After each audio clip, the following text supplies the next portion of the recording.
All right, we're live. So let's see.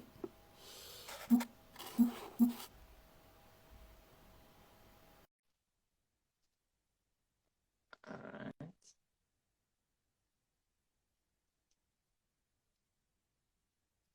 Wait, wait. Hey man. How are you, brother? Yo, yes, very good. How about yourself?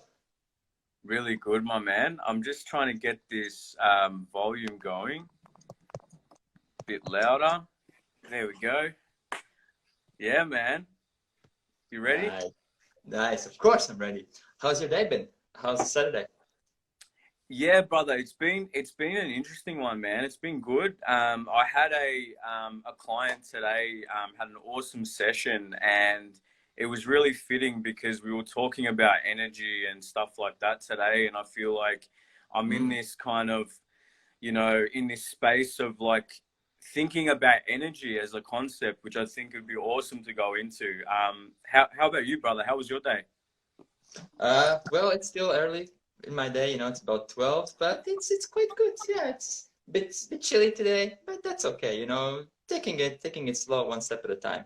And I see people already joining, so hello all. Thank you for joining. Very very happy to be having this live today, and I'm sure we'll be talking about so many great topics. Thank you, Luke, for joining. Thank you And so much. are there any topics you'd like to start with? I think energy would be a good one, brother. I reckon we could Please start take the with stage. that. Take the stage. Awesome, man. So yeah, today I had such an awesome session with an amazing client of mine, Kanji, my brother. How are you? Yeah, had an awesome session. And what came up in this session was really like I got this download about energy and how important energy is for us, like thinking Hmm. about what is energy, what does it mean to me? And like, and I came to this realization that energy is really like the most priceless currency that we have, right? Hmm. We see money as a form of currency, but at the end of the day, I see that really as just a physical representation of what energy is. Like, we've got this coin. It's a physical, tangible thing we can hold in our hand, but really, if that was looking under a microscope, that's energy, baby. Exactly. That's true. By the way, hey, love. All energy. Like that was one of my biggest like awakening experiences, which fits in with yeah. Sorry, bro, were you gonna say something? Yeah, yeah, no, no. I just had for a moment, there was like a bit of breakdown in the signal. So I was like, wait, Oh, are you still there? sweet. But you're still Yeah, there. Yeah, yeah, awesome. yeah. I Yeah, definitely like agree. yeah. So part of like my awakening, I realized that essentially, like we are all energy. I came to that realization in myself, and I experienced that within myself as a physical experience within me. That I am energy. And that was like one of my biggest awakenings was realizing that we have the power to actually take responsibility of our own energy, which takes away a lot of that uncertainty in life, which like at the moment there's so much of that around, with this current pandemic, whatever you want to call it. At the moment, it's we can come back to this realization and this comfort that we do have the power to take ownership and responsibility of our own energy, which I think for so long I was living in a way that was really detrimental to this, which was I was living in a way of not taking responsibility of my energy, not understanding that I can't control everything outside of myself. I used to be that person that was always like, oh, everything's going wrong out here. I'm going to try fix it out here. But yes, we need to take physical action, but it really all starts on an energetic point where it's like we start changing, from Mhm. inside, which Carlos, I know is something that you do definitely work with, I'm sure, with your clients and with the people you work with. It's like a holistic way of looking at energy. It's like once we take that responsibility inside, everything changes. So yeah. Of course, yeah, very good points. And before I answer to that, by the way, hey Labzi, where you're from, Karlis? I'm originally from Latvia, but I currently live in Austria, in Europe. So I hope that helps.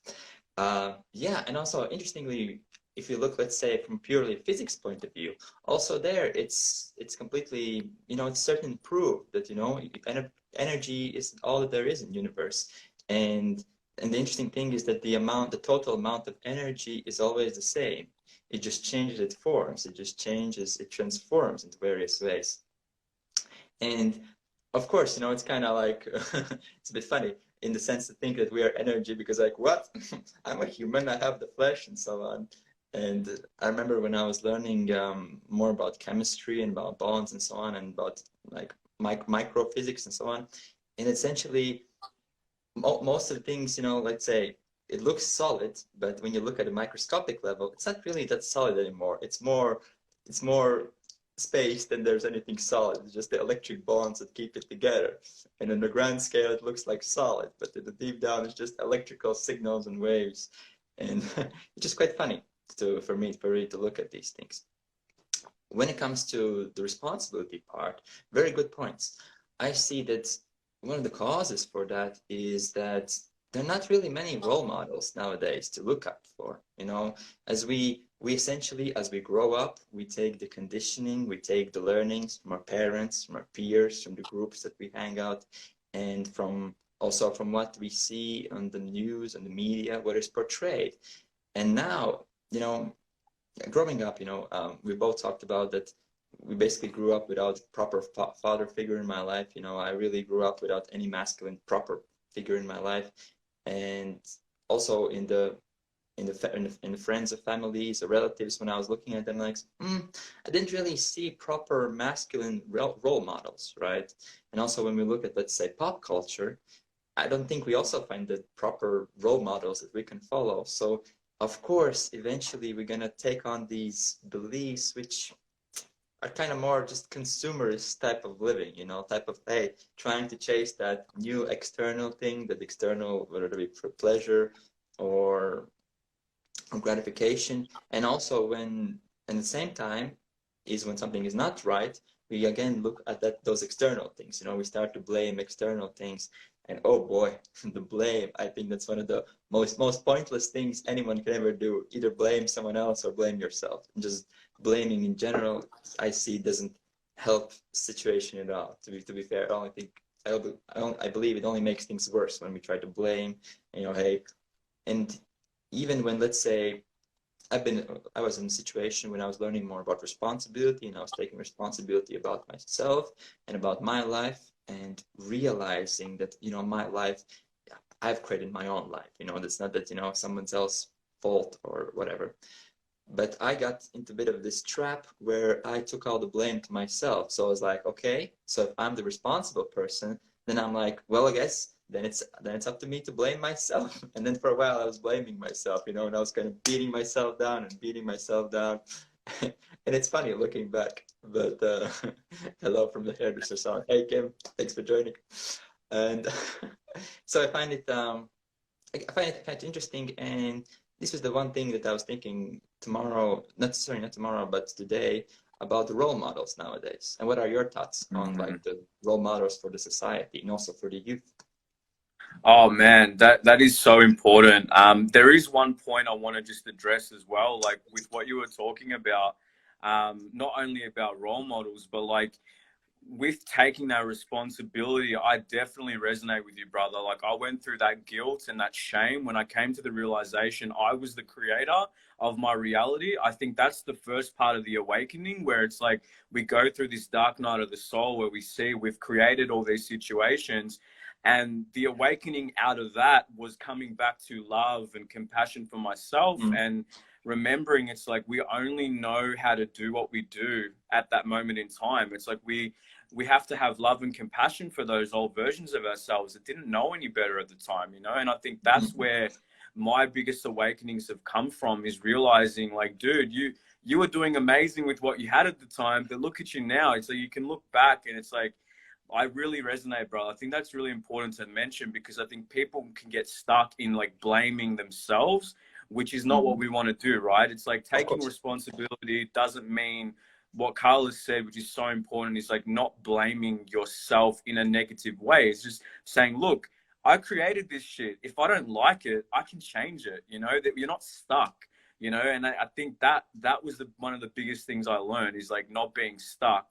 Mm. We aren't stuck. You know, that in itself is like a belief that we can have, which I've fallen into many times, which is like feeling like we're stuck in this, you know, fixed point in life where it's like we feel like, oh shit, I can't move left, I can't move right. But sometimes it's like getting creative is how, like, I feel like I've gotten out of all my, you know, most of my dark times is getting creative with it. It's like, okay, I've got this problem. Let's try to list the things I can try. You know, sometimes you just got to roll like that. You got to give it a go. But to answer your question, Carlos, I'm sorry if I went on a little bit of a tangent, Please, but come on, not to apologize.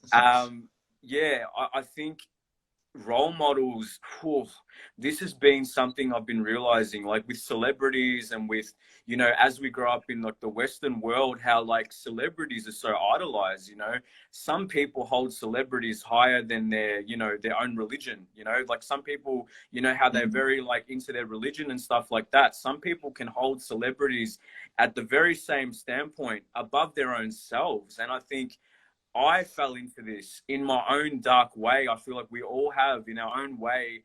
In my case, it was comparison. And I think Mm. falling into Mm. that comparison trap of like, I don't look a certain way. I don't look like this person. I'm not making that much money. I'm not as successful and all these things. That's really just keeping you stuck. You know, you're keeping yourself stuck because you're comparing somebody who has a completely different journey to you, who has not the same life experiences as you.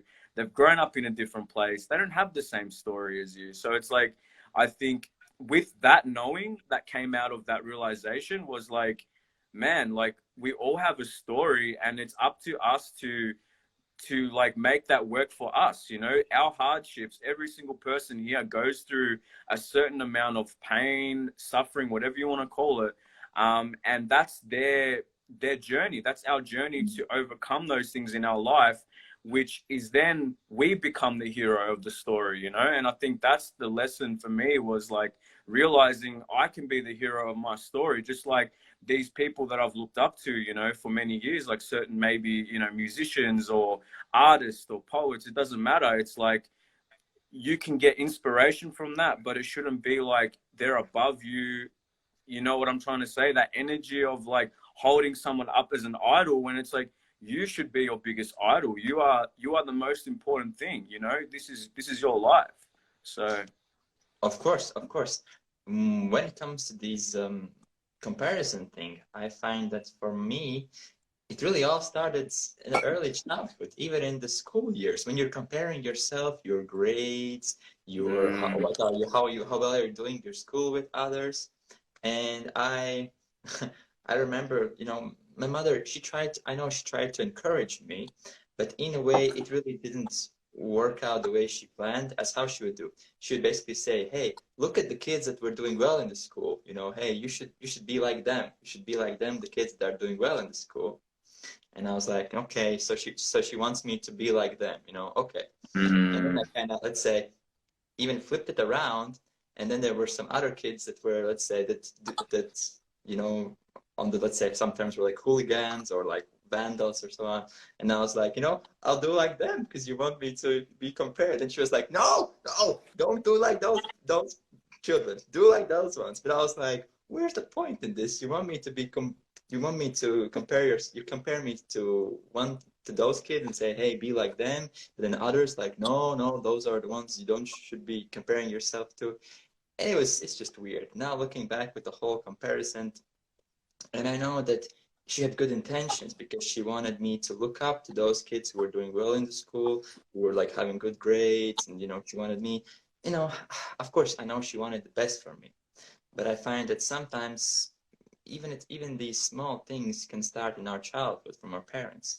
And the thing is though is that again that doesn't mean that there's anyone to blame, as we do as good as we can ever do, and our parents have only ever done as good as they can. You know, that's the interesting thing in life, is that essentially I truly believe that every single person always does as best as they can.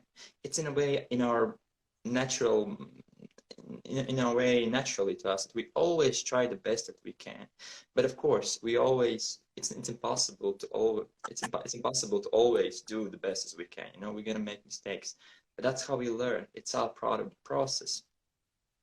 But Mm. you know, of course, then there often comes a lot of judgment through it, guilt and doubt and shame, and it all just it makes the instead of making it like a nice learning process, it's in the end becomes something that people that really essentially traumatizes people even, you know, that leaves people pains for a long time when they live their lives, you know, 10, 20, 30 years can pass and they can still Mm. have this painful memory from their past that happened to them, you know. And it's just, you know, one of the things is that oftentimes you've heard is, you know, oh, time heals all wounds, time heals all wounds. The truth be told is that I don't believe that time by itself really heals all the wounds. Yes, time is necessary for healing, but it's only when we return to that state and let that, whether that be pain or some sadness or suffering, give space to it. Let it come out, you know. If we cry, that's fine. If we experience anger, that's fine. You know, I've cried many times in my life and I still cry and I still experience all these emotions. And only when we hold ourselves, you know, tightly and we don't give ourselves the freedom, that's when a lot of the issues start to come up. So true, brother. So true. Like I think, like you said, it's like by giving these emotions and feelings a safe space to express them is how we heal, you know. And I think it'd be great to like talk about our experiences with that, like, you know, Mm, with healing. Would you like to go into a bit of how you've experienced that in your life, like with in terms yeah, of what's helped you deal with those, you know, like painful emotions and things like that? yeah, definitely. To start off is that one of the things that really have helped me was essentially my curiosity and me asking questions. But that was already present when I was at a very young age. You know, I would ask a lot of questions, and I could see that oftentimes my mother and my parents would get annoyed by the amount of questions I would ask. You know, because I was trying to understand things, understand why. And as the life moved on, you know, in my teenage years, as I was realizing how shitty I was feeling, and I was feeling very bad, very sad, very lonely, very agitated, very isolated, very stressed, but I was keeping it all inside of me. I was not being honest. I was not showing all these things because no, I was just keeping it all inside of me, but at the same time I always had these inner questions. You know, it all started with why do I have to experience this, why do I have to go through all this pain, you know, why don't I get to have both parents that are loving and present, why don't I get to be happy, why don't I get to have peace in mind, why don't I get to have the money, why don't I get to have these things, why do other kids get to have those things, why do other kids have the happiness, have great families and loving families, but why do I don't have them? You know, Mm. and at that time, it also sparked envy in me because I was like, I didn't, you know, it's natural, you know, from pain. When we, when something is painful and we see others who have it, we can become envious, and it's a natural process. Now I recognize that that envy by itself is it's quite wrong, you know, as essentially we're limiting ourselves in that way when we express envy to others. But back then I didn't understand. So the one big thing is always asking questions. And then after understanding why, I would ask questions just to myself, okay, how can I do this? How can I be happy?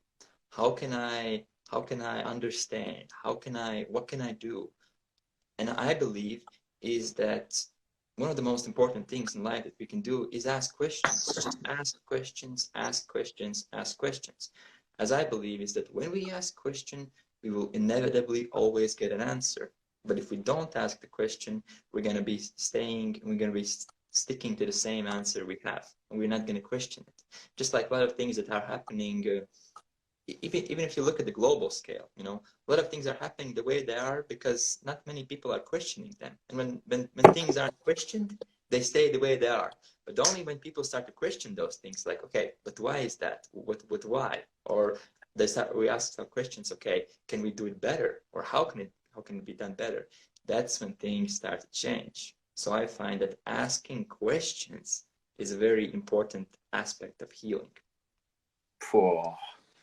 That's huge, brother. That is so huge because like I resonate with that, man. Like it's like on all levels. It's not just like with it, like about in life. It's like asking questions. You know, I think it at a young age we're so curious. You know, and I love that about you, brother. Like I see that in you. Like you've got that childlike curiosity, and I will say that, man. Never lose that, brother. And anyone listening, don't ever lose that because that's Yes. that magic. You know, that's that magic that we have that you know, as we grow up from a child, we end up being told we're being too needy or, you know, don't ask any more questions. You know, your mother or your father say, you know, be quiet now. You know, you're asking too many questions. And it can start from childhood and then it goes to school when it's like the teacher just wants you to listen and they don't want you to add any value to whatever's being spoken about unless it's, you know, about what they want, you know. And I feel like with the school system, it's very important to note, like, I feel like that the school system has a big part in this is where it's like it keeps children small in the sense they don't want children to think outside the box, which is part of the programming and part of the issues we're seeing today where people aren't questioning, you know, they're not questioning why. And it's like, it's not about saying, oh, my beliefs are better than yours, my beliefs are right. It's like, no, question for yourself. And we're seeing that today. Yeah, brother. It's like, there's a big majority of people they're questioning, they're learning about all different types of things, you know, and really researching. And then there's other people that go this direction that's laid before them, just like the school system where they're being told this is the only way to do it, there's no other way. And just obey, you know, just obey, just blindly Yeah. obey, which is a scary thought. You know, it's a very scary thought where we're living in societies where we're being told to follow one direction, not ask questions, which is, I think, the most important thing in this life. Like Carla said, it's like that's our magic to ask Mm. these questions. And people are being, you know, shut down. People are being told that they're not allowed to ask questions. You're a conspiracy theorist if you ask questions and all these things. And that's gaslighting. To me, that's gaslighting. And anyone who knows what gaslighting is, it's a toxic behavior. It's a very toxic behavior that is there's an energy to that behavior, which it's in a lot of, you know, it's a narcissistic behavior where people don't want other people to find the truth. It's manipulative. And we're seeing that, you know, in our governments, in the society, in the medical system. And it's really scary. But there's people that are here to do this work and are here to help others that are really giving people more than just one way of doing things. And I really resonate with that, which is what Carlos is doing. So I love that, brother. Thank you. Of course, man. And we're in this together. Look, I very much appreciate that we now connected, that we can be, that we can even be role models for the society, you know, through our own behaviors and teaching people of these things. By the way, hey, Shakita, for joining, and thank you for your comments, guys. I really enjoy seeing.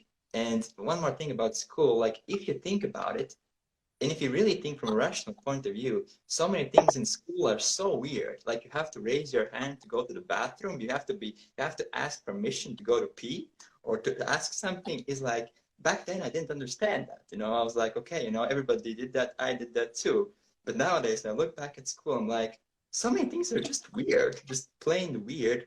And the more that I've looked critically from it, the more in my mind it seems like it's just something that it's like preparation for working a 9 to 5 job for the rest of your life. Mm. You're just preparing to sit, to do what you're told, to be quiet, and just obey. It's like really you're being trained to follow orders in adult life in a 9 to 5 job, which just doesn't really give you any real joy or fulfillment, but just for the sake of money because you need to survive. So yeah, like it's really weird, and school is definitely one of the big areas in the education system that they need so much more innovation to match the to be able to support the curiosity of kids and their learning and their desire to learn. So yeah, but oh boy, but then again, you know, I see that here's the thing, with any situation, whether that be good or bad, there are people that benefit that situation and there are people that don't benefit the situation.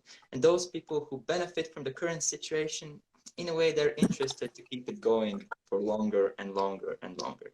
And even though majority of the society doesn't benefit, the few that it does benefit, they like the way it is. And of course, they're going to try to keep things the way they are. But it's up to us. It's up to us, and it's up to, in the end, the people, because the power is in the people, together, in the people together, to realize that, hey, you know what? Okay, we've lived that way, and we've obeyed that, and we've believed all those thoughts, and we believed the programming, but the power is in the people. We're like, you know what?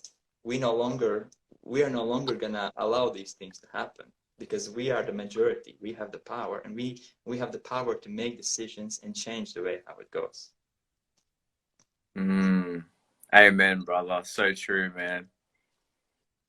That's right. Another aspect, what I'd say about if we were talking about the healing aspect and returning to the processes that helped us heal, one of the things that has helped me a lot was to journal, and in a sense, journal in a very creative manner, meaning that journaling and not really thinking what you're journaling, in a sense, of just writing down whatever comes to your mind. And I've incorporated asking questions and this journaling process together. So, for example, I would start with asking question, okay, why am I feeling sad, for example? Then I just have an answer. Okay, but why is that? And then have an answer and write and write. And the goal of that is to really be as open as you possibly can, as honest with yourself as you can, and really non-judgmental. Because a lot of times we judge what we say, let's say when we're with other people, we judge what we say or we judge what we think. But the whole process of this kind of creative, unrestricted journaling, I found to working best is when you essentially are as non-judgmental as possible, when you're as open and as honest with yourself. It's essentially, I've lived my life. There was a time when I lived my life and I essentially basically made a commitment that I would never be honest with any person ever again. And for a couple of years, I lived like that. So not only do I lie to my family, I lie to my close friends, I lie to myself daily.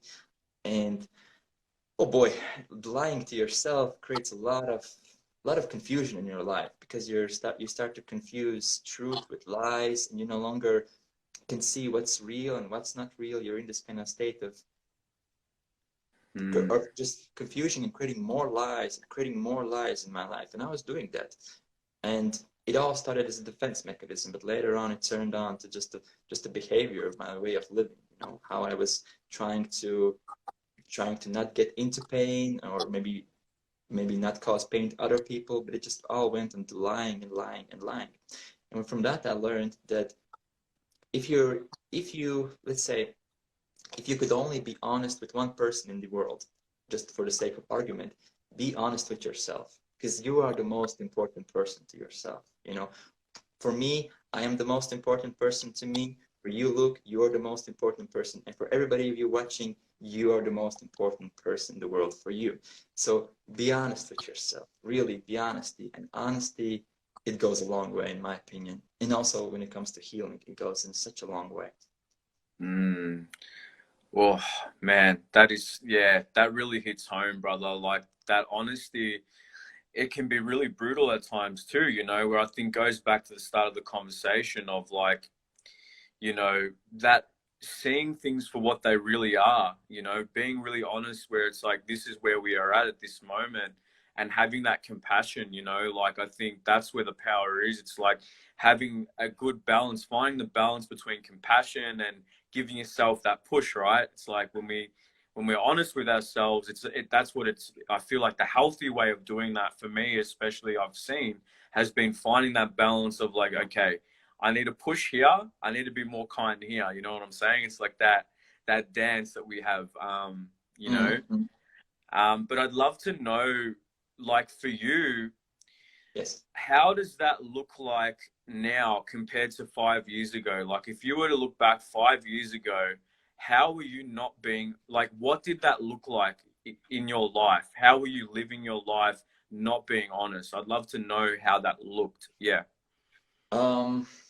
Okay. I guess one of my lowest points was when I was in university. So I studied chemistry for 2 years, but afterwards I realized it's it was not for me, as it eventually it got way too deep and way too specific into very specific carbon chemistry, molecular bonds, and I was learning about that, and I was like, wait, I'm not that interested in chemistry. I was interested in chemistry and learning how things work and how combinations work, and essentially looking back at, let's say, high school times in chemistry, when we would do some lab experiments, we would mix stuff together, and by the end of it, I would just like to set things on fire and be like, okay, let's just burn it, everything in the end.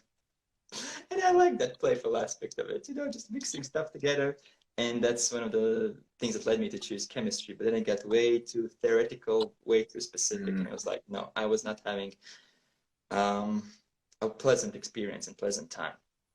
And so as I was living in Latvia at the time, but when it came to university, I moved to UK.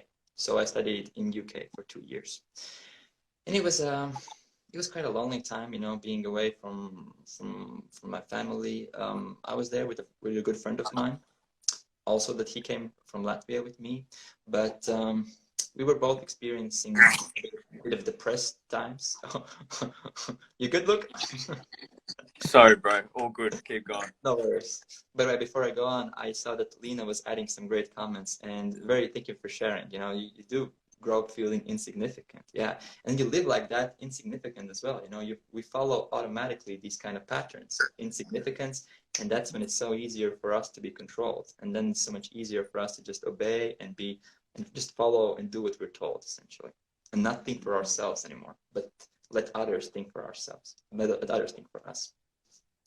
So getting to the point of how my life looked at is that, first of all, I was very isolated, very lonely. I would very rarely ever speak to people.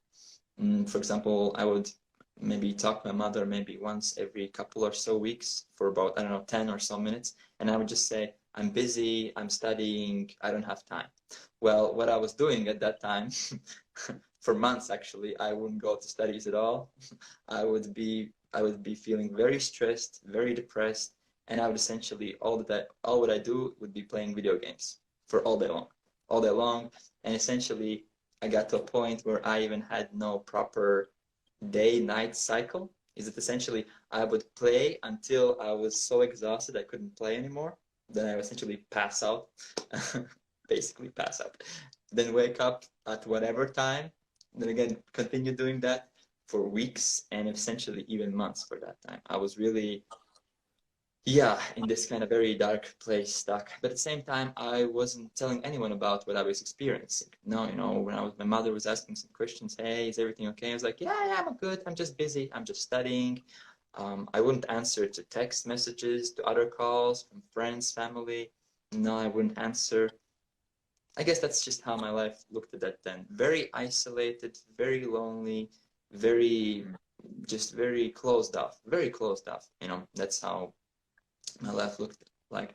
And then when I came back to Latvia after the second year, it kind of helped to be back in a different environment back home, whereas also, let's say, I was I was just not as lonely by, because there are more people with me. I was back in my previous environment, back in my previous house that I lived, the little apartment that we lived, and it kind of helped me to, for a brief moment of time, for me to be drawn out of this state that I was in, and to realize that, oh boy, that's not a good living, and realizing that essentially I cannot live like that, because even though I was suffering it all the time. I was really suffering so much. I was feeling so much sadness and so much stress and so much guilt and shame and just self-loathing and just self-doubting and beating myself up.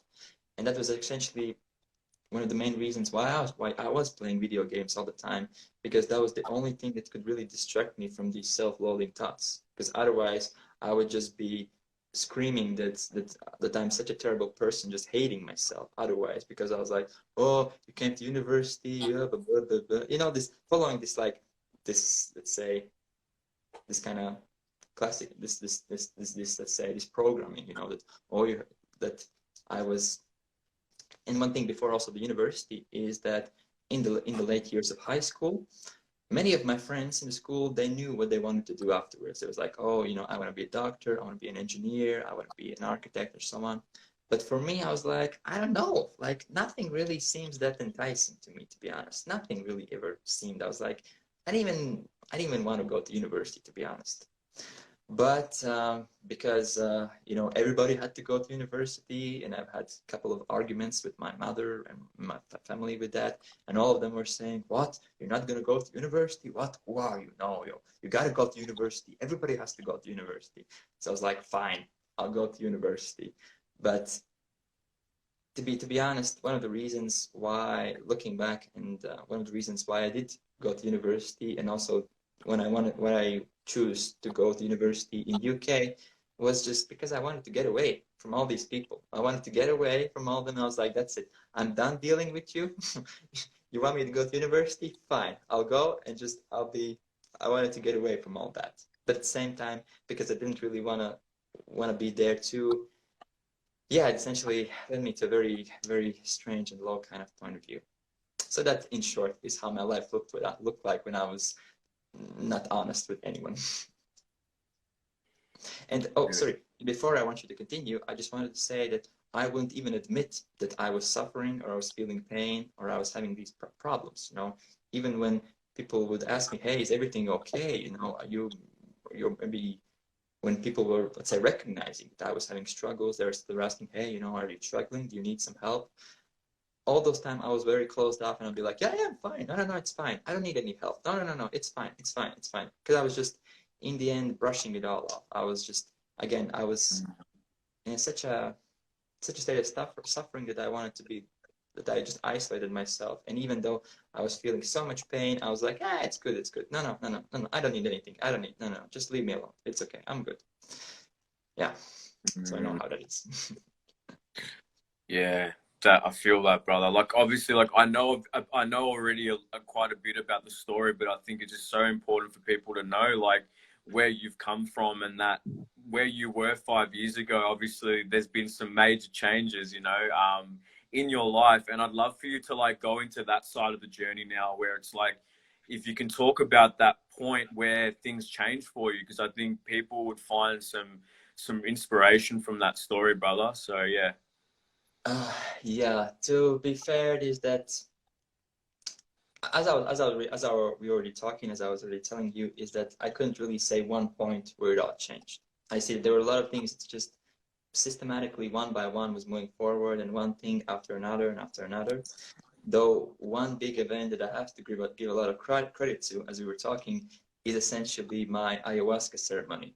And oh boy, definitely one of the top craziest experiences in my life. Also one of the best experiences in my life, but one of the craziest experiences in my life. And these and afterwards I've also had various other psychedelic journeys with mushrooms and other substances, and oh boy, there, it's not a joke. It's definitely not a joke. And I believe that these kinds of substances, first of all, they should be treated with great, great respect and honor, because they are very, very powerful. You know, let's say, I don't support going to parties, yeah, getting drunk, do some drugs, yeah, yeah, yeah. I don't support that at all, as I find it's such a misuse, and you're essentially doing more harm than you can do good.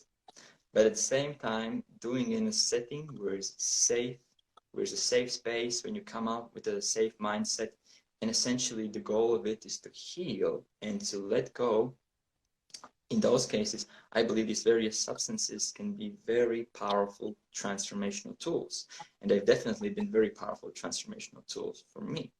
As because I was, you know, basically for me, how it was is that as I would be keeping my pains for years and just piling them back in my mind, I eventually got to a point where I couldn't even access them. I had piled them and locked them so good that even when I tried to access them, I automatically was blocking any accessing them.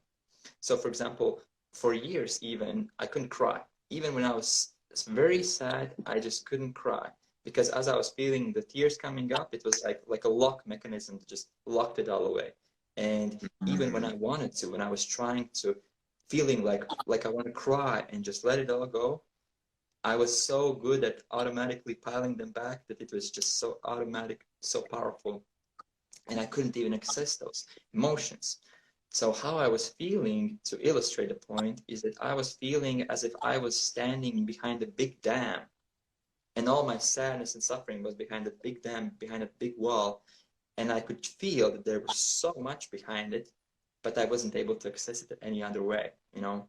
And I was even thinking that, oh boy, when the dam finally breaks and when it all crashes over me, that I might just die from the amount of it, just from the amount of crashing down and piling on. So in that sense is when we've, let's say, when we are essentially even enabled to access our pains and enabled to go through this healing journey, one of those are some of the occasions when I find these substances can be very helpful, because it essentially these substances and these psychedelic, you know, these journeys, they essentially overcome your internal conditioning. You know, they're stronger than you. It's like you no longer, you cannot resist the power of these substances anymore. And therefore, when it comes to any type of this psychedelic experience or spiritual journey, I find that one of the most important aspects is the intention of why are you doing it. You always got to know why, and you got to have strong intention for it, because how it happens is that these you know, these substances, they are like roller coaster. I was telling you, once you're in a roller coaster, you got to stay until the end. You know, even if the roller coaster is going like some 180s and scary things, you're like, oh my god, oh my god, you got to stay. You cannot get out of the roller coaster like that. You got to stay until the end. Right. But essentially, we can choose the type of roller coaster we experience through our intention. And I was finding at first so interesting, is that how was it possible that my intention had such a power to my experience? But it's true. I still don't know how it all works in details, but it is true. Our intention impacts so much. Therefore, I see that for me, it was really even needed to experience this kind of journey, because otherwise I wasn't even able to access my pain, and I was not admitting it. I was not admitting that I was experiencing it. I was in such a big denial and neglect and just piling them down. And I know that many other people have grown up, lived those ways too, very conditioned, very strictly conditioned in their patterns. And so essentially they can't even access to heal. So in those cases, these kinds of substances can be helpful. The one thing when I want to add before I want to give you the word is that I don't believe that they're meant for everybody. I don't just want to say that, hey, everybody should take it. Yeah, just let's everybody do it. Let's tomorrow everybody just go and do it. No, I don't advocate against that, as you have to, let's say, it comes down to the inner feeling, because for me it was that inner, let's say, I was drawn to it. I was like, you know what, I want to go through this experience. I had this inner desire to go through it. And when we have this desire, I believe that's in a way our internal voice saying that, okay, yes, it's meant for us. But if we don't have this desire, no problem. It's not just not meant for us, and that's completely fine. Either way is completely okay. One is not better than the other. It's just a different path to take. As you can tell, as I want you to also speak about your healing and awakening journey, and the viewers will see that, we both have had different journeys, but that doesn't mean that one is better than the other. It's just one is different than the other. Oh man, I love this because like as you speak, because I know this story, your story well now, and it hit me again, like how you're saying with the path of psychedelics, it's a roller coaster, right? And you can't jump off because it's literally like the art of surrender, right? Where you have to surrender from what you're saying. Because I've never experienced psychedelics myself, but I've had really, really life-shattering, intense spiritual awakening experiences, right? And I see that, like you just said, there's actually no real difference in the sense it's going to the same place. We're both going to the same place, which is like of awakening and breaking ourselves open to awaken to the truth of ourselves. And, we can go all day, man. What we were talking about last time.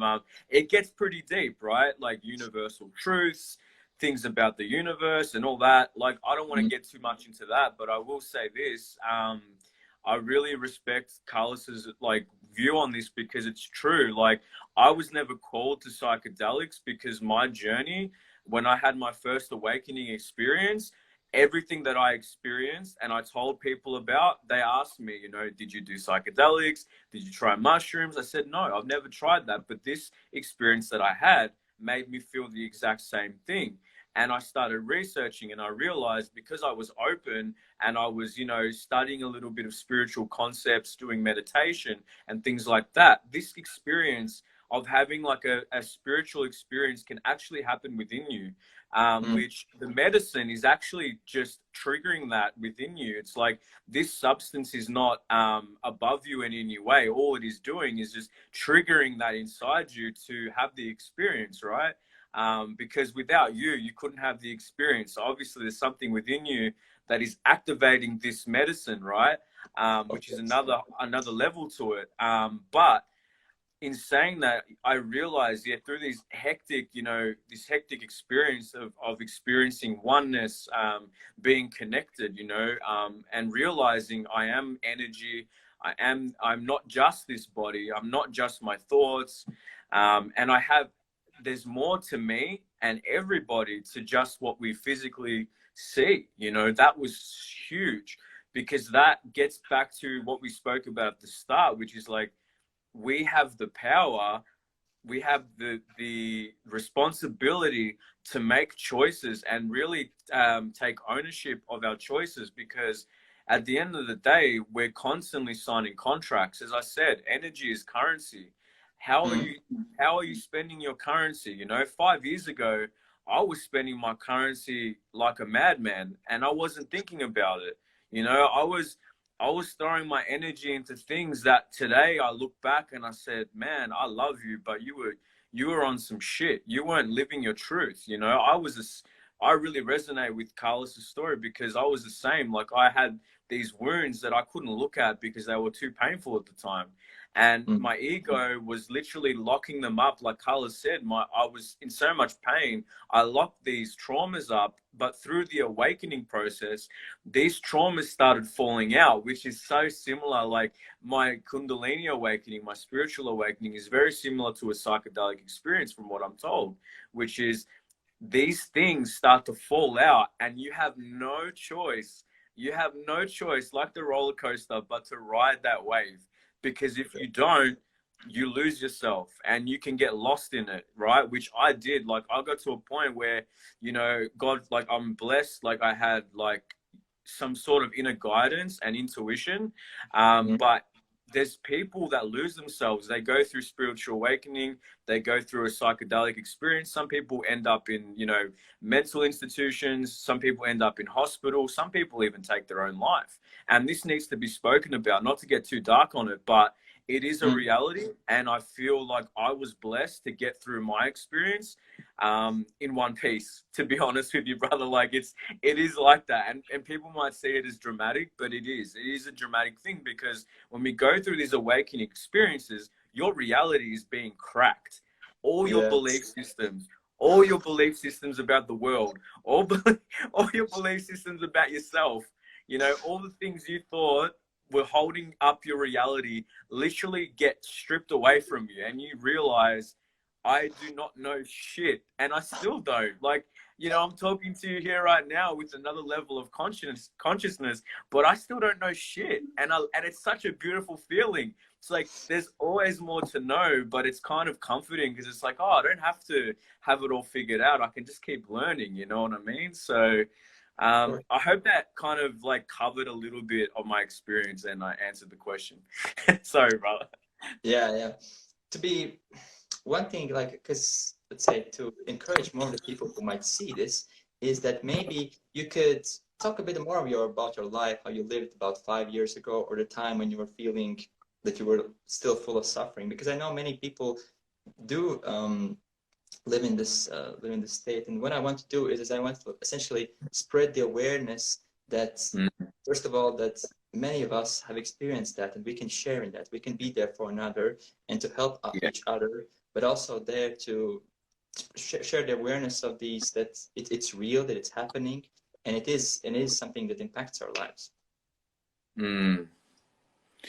Yeah, so to go a bit deeper, so far the biggest changes I can see within the last 5 years was really, yeah, coming to that point of living in cause rather than effect, right? Where I was saying about the energy and understanding, Yeah. taking ownership of my energy and realizing everything I do has such a large effect on my life. Whereas before I was doing things unconsciously. For example, I was so addicted to escaping. I was drinking, I was consuming a lot of alcohol, I was going out every weekend. I used to work as a bouncer, believe it or not.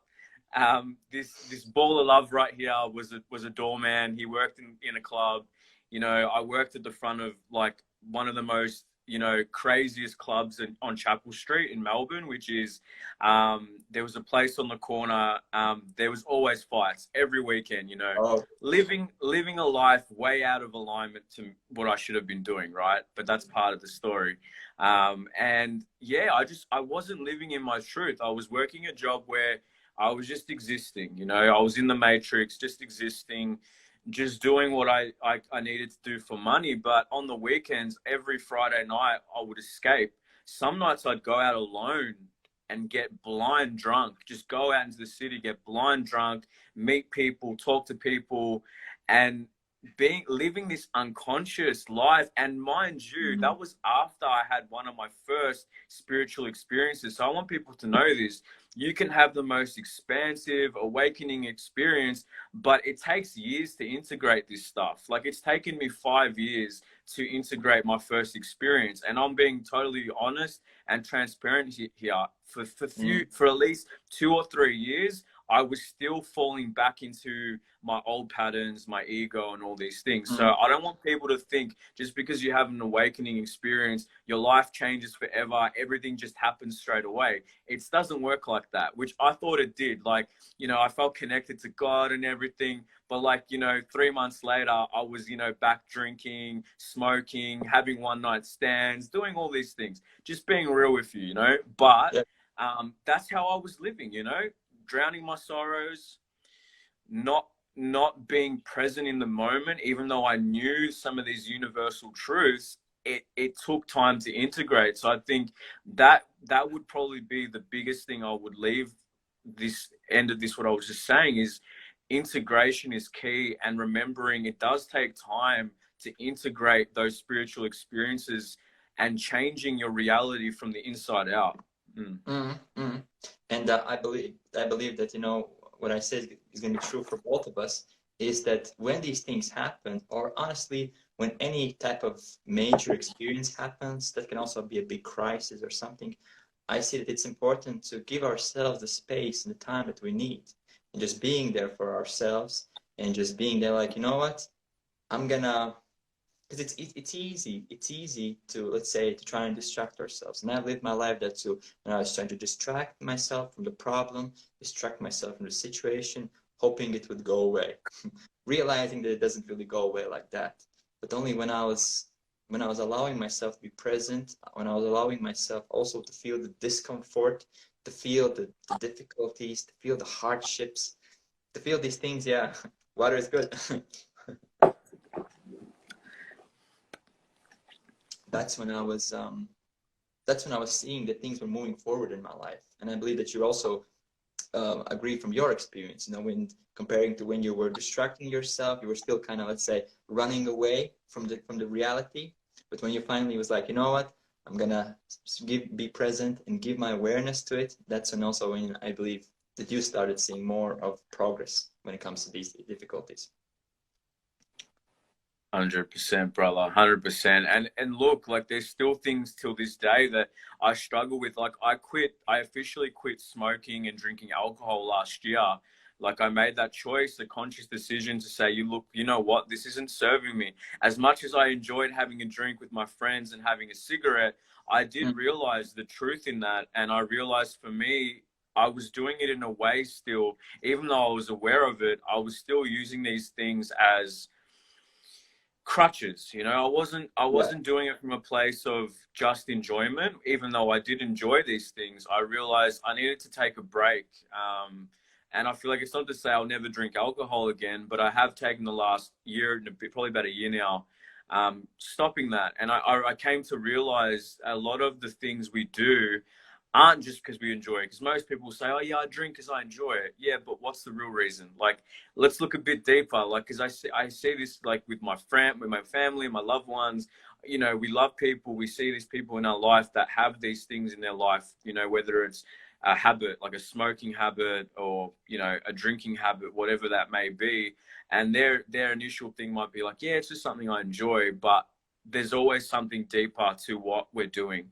And it's a gift and a curse. Having this awareness can be a gift and a curse, but it's how you use it. It's really how you look at it. And I think I'm creating that relationship now with food. That's a huge one. Like, I'd Yeah. love to talk to you about more about that as well, brother. Like, I feel like food this year is like, I'm really working on creating like a more of a healthy relationship with food, because I've quit a lot of like, I've quit pretty much 80 to 90% of the things I've wanted to stop. You know, there's still some things I'm working on, but I feel like, thank you, brother. Nice. Nice. Food has been a big one, because I think for me, for so many years, food was such a comfort from a young age. And I feel like as much as I've healed and as much as I've done a lot of work, food has been one that's been really difficult to create that healthy relationship.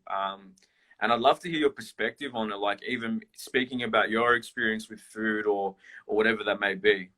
Yes, very good question.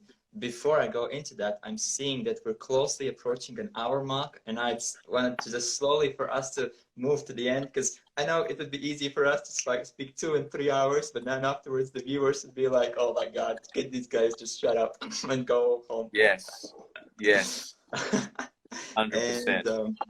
and let's quickly mention about food, and then also on the end topic, I wanna ask you, and I want to quickly talk about global matters and what you believe really the world needs right now. So Mm. when it comes to food, is that yeah, phew, I've to be honest, I've never really had, let's say, when it comes to my physical shape and my physical form, I was never really fat. You know, I've never really also been even chubby, to be honest. Part of it was because when I was a teenager, I was training badminton. Essentially, every single day I was training badminton, and I built my body in the way that I could eat a lot, and I was using a lot of my energy, and that stayed with me for quite some time. Though what I can say is that it was around 2 years ago when I was when I was still working in an office type job as an employee. And I was getting some pretty decent cash in the sense that, I could go to the shop and I didn't really have to worry that much about the prices. I was like, okay, I want this food, I take it. I want this snack, I'll take it. And it was a time when I was actually snacking every day. Every day I was snacking. I would have at least two, three, maybe four kinds of snack in my snack drawer, like in a snack shelf to be better. I had a couch, and next to it there was like a snack shelf. There were a bunch of different snacks. Every evening I would snack. I would just watch something, just snack, enjoy that's what I wanted to do after a day of stressful work. I just wanted to snack and forget, and also numb myself. I wouldn't be numbing myself.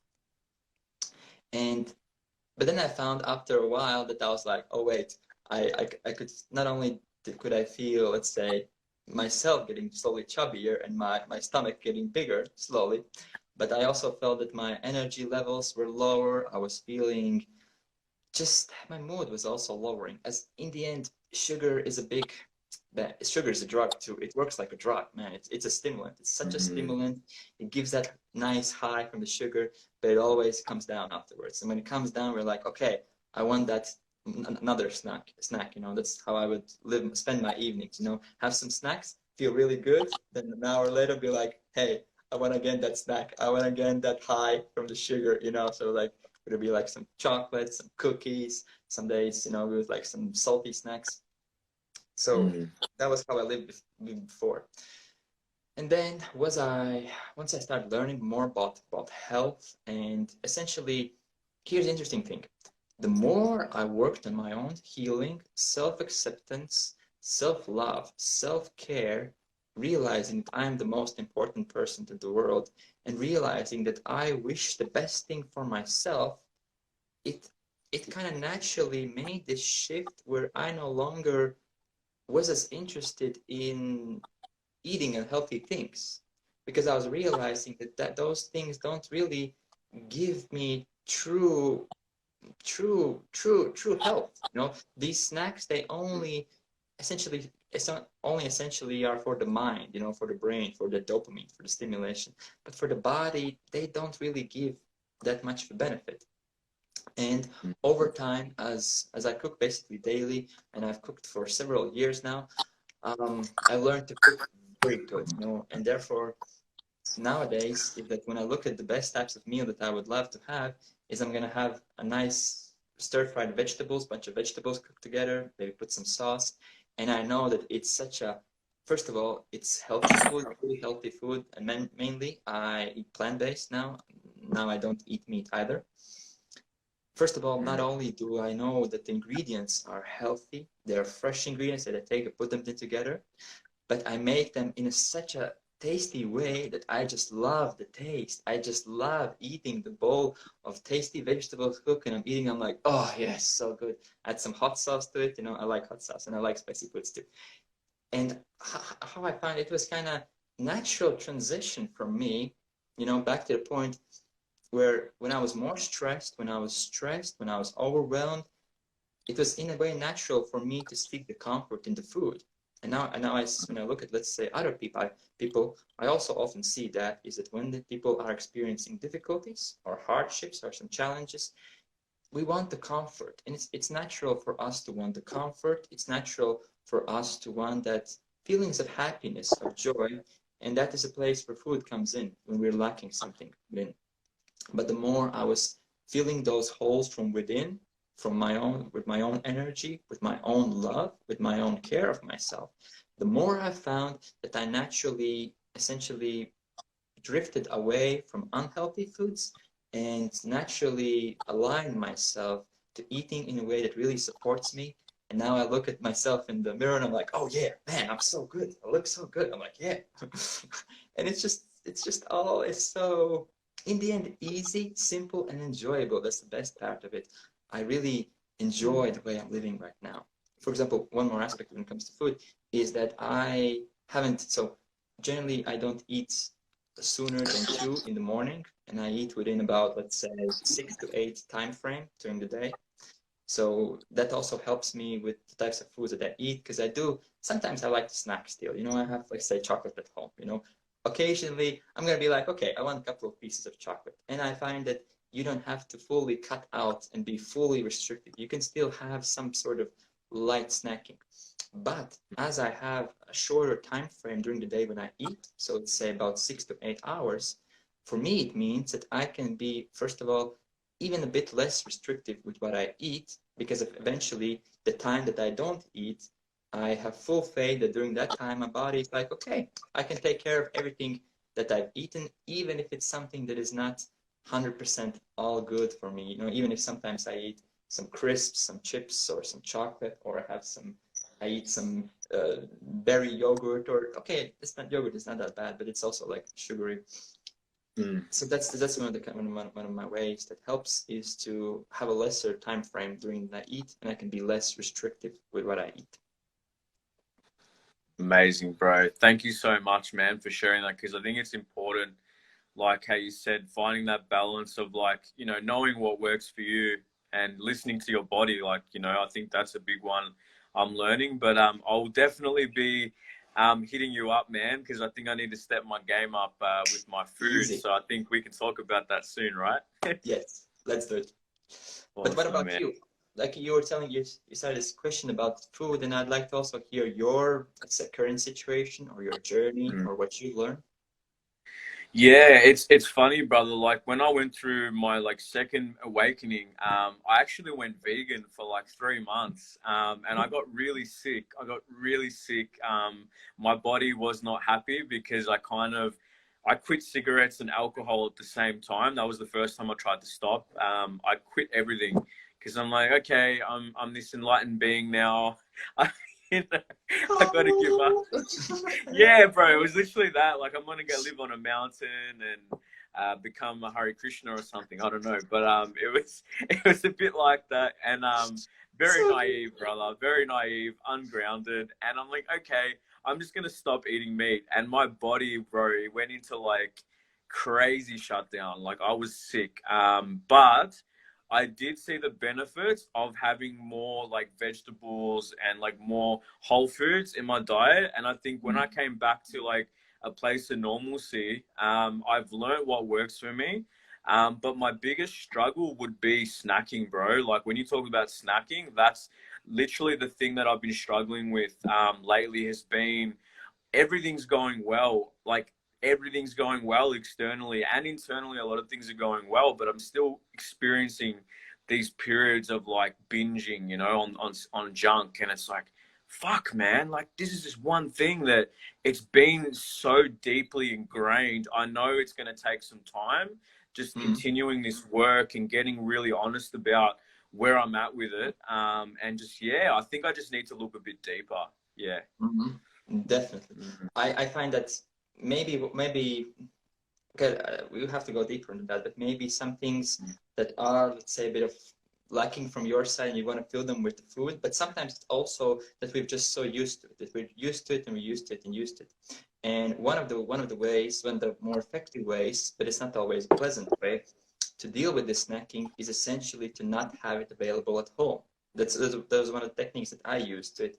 Of course, it wasn't pleasant at times. You know, I would go to, let's say, my snack shelf and I see it empty, and I'll be very annoyed. I'll be like, why didn't I buy anything? Why didn't I buy? Because I wanted to eat some snacks, right? But afterwards, let's say at the end of the day, when I'll be laying in my bed, I'll be looking back and I'm like, you know what? I'm actually happy that I didn't buy snacks and that I couldn't eat snacks. Even though I was annoyed at that time, I was irritated and I was like, you know, if I want to eat, I have to make food now. I cannot just snack because I don't have any snacks at home. But at the end of the day, I was happy that I was doing this decision. So that's one of the ways how we can, and it essentially works in many other areas too. It essentially we create conditions that either allow us to do something or don't allow us to do something. So for people who want to quit snacks, it's it's so much harder when you have snacks at home and you have to use your willpower to resist it. It's basically in the end impossible because what's going to happen is that for a while you're going to resist it, but still there's this desire. And eventually we run out of willpower. We run out of it and we're like, we just give in. And it's just natural that it happens. So in that sense, getting rid of snacks and not buying, you know, the biggest difficulty is when you're in a shop and you just don't buy it. Just don't buy it. Then afterwards, you can't eat snacks if you don't have any snacks at home, right? You get it. Of course, first couple of days, you're going to be annoyed. I was annoyed. I was very annoyed. I was like, I want to eat snacks so much because I'm so used to doing it, but I just don't have any to eat.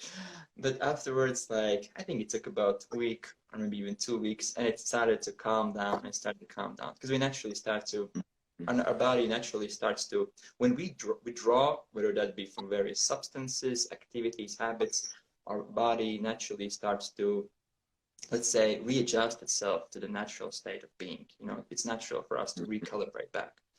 You just have to make this effort and cut out these stimulations that we have nowadays.